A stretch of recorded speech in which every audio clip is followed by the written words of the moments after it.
Добрый день, дорогие друзья! Ко мне обратилась гуманитарная организация из Канады для того, чтобы я донес некую информацию на своем канале. В частности, не только про деятельность данной организации, не столько про деятельность данной организации, а о попытке подкупа со стороны офиса президента. Причем об этой попытке коррумпировать благотворительную организацию, которая, внимание, занимается детьми-сиротами в Украине, было доложено всем международным организациям. Но вы слышали что-то об этом?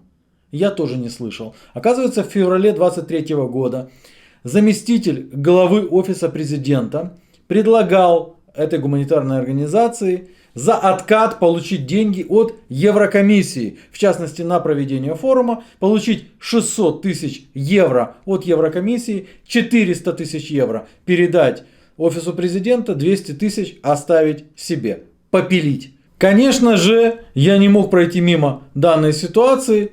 Далее от первого лица. Здравствуйте, Анатолий. Хотел вас поблагодарить за то, что вы даете возможность обратиться к вашей аудитории. Меня зовут Ким Цой. Я являюсь вице-президентом канадской гуманитарной организации, которая называется Children's Freedom for Future. Наша основная цель – это оказание помощи и защита сирот во время вооруженных конфликтов. Наш основной принцип – это полная политичность. Так мы не принимаем ни одну из сторон в любом конфликте, что нам позволяет всегда обращаться к обеим сторонам войны, чтобы реализовать самую главную цель – это защитить детей как побочных жертв любой войны. В течение вооруженного конфликта на Украине мы уже дважды побывали в Украине с гуманитарными миссиями. Je suis vice-président d'une association canadienne Children's Freedom for Future. Nous sommes 8 février 2023. Je me retrouve au centre-ville de Kiev. On sera en Ukraine maintenant où il y a plus de 100 000 enfants qui vivent dans des orphelinats avec la guerre qui fait rage. Si par exemple 40% des lignes de distribution sont hors d'usage, donc tout le système est surchargé. Donc, Первый раз я был в Западной Украине в начале лета 2022 года. Помимо того, что я познакомился с людьми, увидел своими глазами, в какой ситуации находились сиротские дома в тот момент в Западной Украине, я сделал вывод основной, что для детей во время вооруженных конфликтов самое главное это чувство безопасности. Потому что любого человека, который голоден, мы его можем накормить, он будет сыт. Ты можешь одеть любого человека, которому холодно, и ему станет тепло.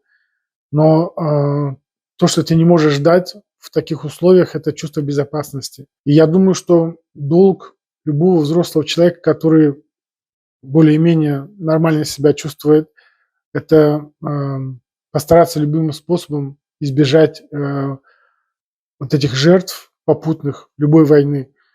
Потому что сироты – это создания, которые совершенно невинны. Они только пришли в эту жизнь, и уже второй раз взрослые их предают. И после первой поездки мы разработали план, гуманитарный план по защите любого сиротского дома во время любой войны. Мы его назвали «Божественный щит», потому что гарантами выполнения этого договора должны являться церкви, потому что они не являются ни гражданским правительством, ни вооруженными формированиями. Они, в принципе, вне государства, но являются частью. Вот. И по этому договору в радиусе 1 километра вокруг каждого сиротского дома не должно быть вооружения или вооруженных людей, и в этот круг не должно залетать ни одно оружие. Там ни артиллерия должна не стрелять, ни ракеты не должны падать, чтобы хоть как-то гарантировать безопасность сирот во время войны. Вот, мы ознакомились с этим планом большинство государств и международных организаций, в том числе мы работали с Ватиканом и с Православной Церковью.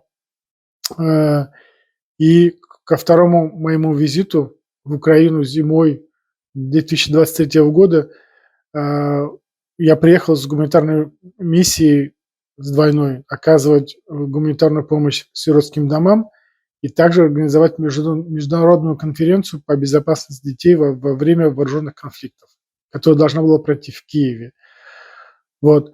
По приезду я констатировал, что в большинстве сиротских домов ситуация в тот момент была критическая, потому что во многих сиротских домах отсутствует центральное отопление, и из-за того, что в большинстве районов Украины не было электричества, и в этих советских домах тоже не было электричества. И температура в спальнях, где дети должны были спать, падала до 2-3 градусов Цельсия.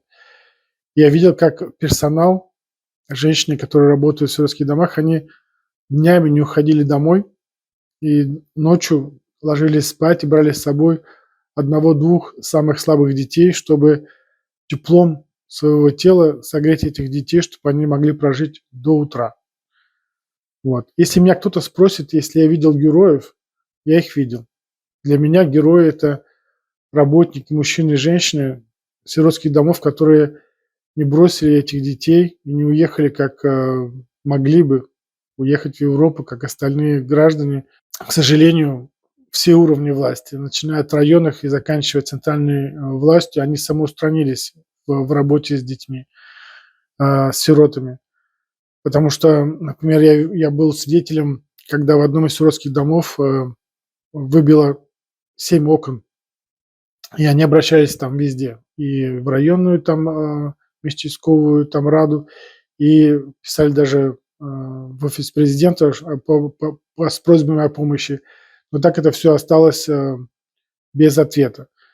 И когда я просто сходил в ближайшую мастерскую, попросил их помощи, там пришло трое человек. На следующий день, когда все поняли, что происходит, пришло человек 50, наверное. Все эти дети постоянно больные. Это очень тяжело это видеть и это переживать. Вот. Вторая часть моей миссии – это была организация конференции. Мне оказали помощь на уровне мэрии. Я не встречался с Виталием Кличко лично, но из заместителей мне гарантировали, что в случае конференции нам предоставят дворец Украины на 2 дня бесплатно. Вот. Большинство посольств европейских гарантировали присутствие на уровне заместителей министров, министерств, которые занимаются вопросами детей, и большинство директоров сиротских домов должны были приехать с 2-3 детьми, потому что я их попросил, чтобы они взяли 2-3 детей, так как конференция, она посвящена детям. Вот. И все ждали, в принципе, ответа от офиса президента Зеленского, либо лично от него. Вот. 8 февраля 2023 года, в день, когда президент Зеленский улетел в Лондон, потом в Париж, потом в Брюссель, я получил звонок из офиса президента, и со мной встретился Алексей Титаренко. Это заместитель главы офиса президента по гуманитарным вопросам. Вот, он поблагодарил меня от имени президента Зеленского лично и Андрея Ермака за нашу гуманитарную работу с сиротами Украины. И сказал, что они даже готовы запросить финансирование для проведения конференции в Еврокомиссии. Вот. На что я сказал, в принципе, что нам финансирование как такового не нужно. Но он продолжил, он говорит, что они запросят 600 тысяч евро. Когда я ему говорю, 600 тысяч нам точно не нужно, потому что нам предоставляют помещение бесплатно, и единственные расходы, которые там будут, это расходы на питание участников конференции. И несколько послов мне заверили, что, в принципе, если нужно будет небольшой бюджет, то они могут нам оказать помощь финансовую для маленьких расходов, как на питание или там организацию там каких-то подарков для детей. Вот, это было, в принципе, нам не необходим экстра бюджет. Вот, на что он говорит, нет, мы вам запросим 600 тысяч евро, но при условии, если вы нам отдадите 400 тысяч евро кэшем уже в Киеве. Я в тот момент потерял дар речи.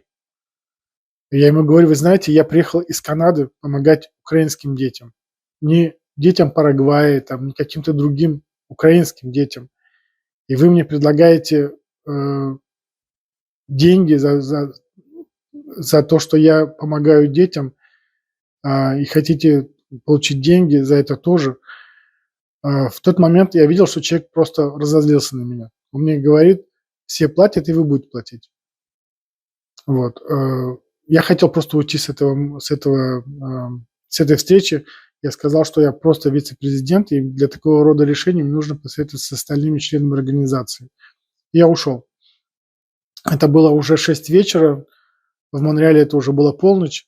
Я позвонил моей супруге, объяснил ситуацию. Говорю, если что-то случится, то ты должна знать, вследствие чего что-то случилось. Потом я перезвонил нашему президенту. Вот, Вероника меня выслушала, сказала, если я соглашусь на деньги. Вот, я ей говорю, что если мы согласимся на эти деньги, то мы уже перестанем быть гуманитарной организацией. Мы будем просто коррупционной организацией. С того момента у нас уже не будет морального права кому-то помогать. Вот, на что она согласилась и говорит, что, в принципе, если не возьмем деньги, то моя жизнь будет в опасности, потому что меня посвятили в секрет, и если я не буду там с ними сотрудничать, то, в принципе, уже находиться на Украине мне небезопасно.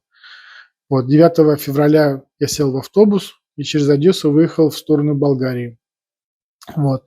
По приезду в Канаду мы написали официальный отчет о нашей гуманитарной работе, разослали всем европейским государствам и международным государствам. Вы можете посмотреть на нашем сайте официальный ответ зам генерального секретаря ООН господина Гриффита, который благодарит нас за нашу работу. И, в принципе, все в курсе не только нашей части гуманитарной работы, но и попытки коррумпировать гуманитарную организацию из Канады со стороны офиса Зеленского и самого президента, потому что со мной говорили от его имени. Вот. Сейчас, в данный момент, я пишу об этом книгу. Вот. Я надеюсь, что она выйдет до того, как будет смена режима, потому что, чтобы людям было интересно вдвойне читать, что происходит. Вот. Мы хотим сказать, что детей нужно защищать в любом случае. Вот. И нам это горько осознавать, что, например, в прошлом году мы смогли спасти 273 детей. И почему я записываю это видео? Потому что ситуация в этом году, она гораздо хуже, чем была в прошлом году. Мне даже страшно об этом подумать. И мне горько осознавать, что из тех детей, которых мы спасли, кто-то в этом году мог и не пережить эту зиму. И что общество, оно открыто для помощи, но так как само государство, оно не хочет или не может этого делать, это очень грустно. Вот. Я вас оставлю. Я вам желаю всего хорошего, здоровья, берегите себя. Мира вам всем. Спасибо, Анатолий, еще раз. Счастливо. Приятного дня. До свидания. В связи с вышесказанным у меня есть ряд вопросов. Какая из международных организаций отреагировала на этот факт попытки коррумпировать благотворительную организацию со стороны офиса президента? Знает ли Урсула фон дер Ляйен, куда идут средства, которые выделяются Еврокомиссией? Много ли средств Еврокомиссии, в каких объемах и на что выделяется? Проходит ли какой-то мониторинг это выделение этих средств? Знает ли Урсула фон дер Ляйен, что существуют факты, когда офис президента предлагает коррумпированную схему дележа этих денег европейских налогоплательщиков? Знают ли европейские налогоплательщики, что их средства выделяются для того, чтобы офис президента в итоге получил свой откат? Знают ли международные организации, что это является уголовно наказуемым деянием? Почему молчат международные организации? Почему молчит пресса в Евросоюзе? Все эти вопросы больше риторические, но главное, что вы теперь это знаете, вы это услышали. Пока, дорогие друзья.